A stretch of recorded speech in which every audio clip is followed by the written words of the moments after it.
Welcome back. Mark Bertoli joining us from Abbott Wealth Management this afternoon. Good to see you. Yes. Yeah. Today we're talking about oil.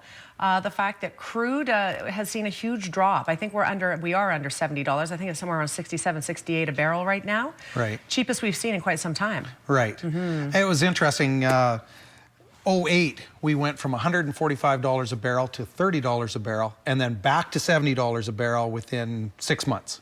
So, you know, I want to talk a little bit about the why. And, you know, we have a lot of different factors going on right now. One of them is something, it's almost a condensed commodity cycle. You look at the price of copper, and that's a longer term. It takes a long time to get a mine open. So if copper prices go up, everyone's clamoring to open new mines and profit from it. Well, when the process happens, and by the time the mines are open, there's a glut on the market, and down goes the price. So we have the shale play in the United States right now on oil, as well as OPEC. OPEC wants to keep its dominance in the industry. So right now they're not cutting production, and they're going to try and push some of the marginal producers out of the game.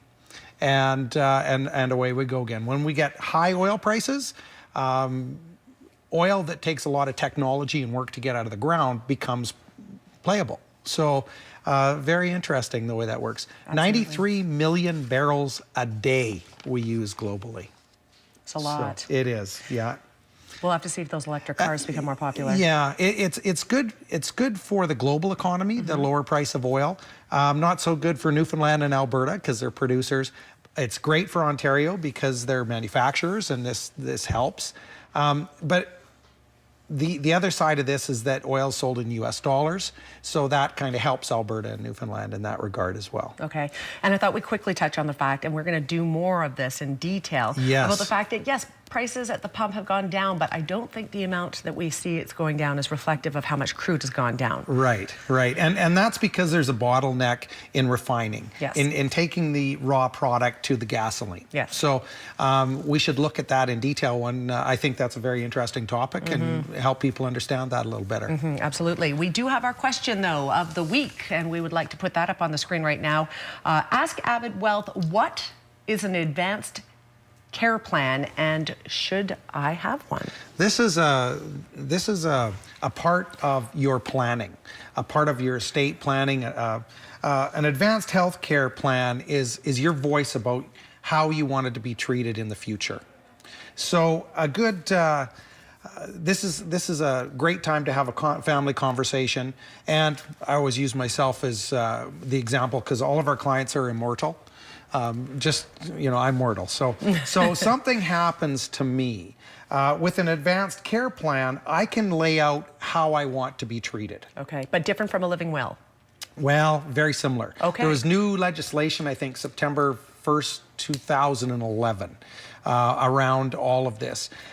You can do portions of this yourself, but it's very good advice to get this done by your lawyer. Here's a couple of real-world examples. If something happened to me and I was on life support, one daughter says, Dad'll come through, and the other daughter says, the doctor is telling us he's not coming through. If I have a directive to say that, to shut that machine off, I avoid the conflict between family members here. And that could be a conflict that goes on forever. Yes. The other side is a new twist on this is critical illness insurance. I carry critical illness insurance on myself, and it states that if I survive for 30 days, it will pay out. So my healthcare directive says to keep me alive for 30 days. Interesting. So lots of details. Some different things. Again, part of your will, usually it comes up as part of that conversation with your lawyer. And I truly believe that you need to do things right. And at the end of the day, you're saving your loved ones a lot of headaches, both in the financial department, the healthcare department, if you make these plans. Right. Right. Yeah. Excellent. Mark, thank you for being here today. All right.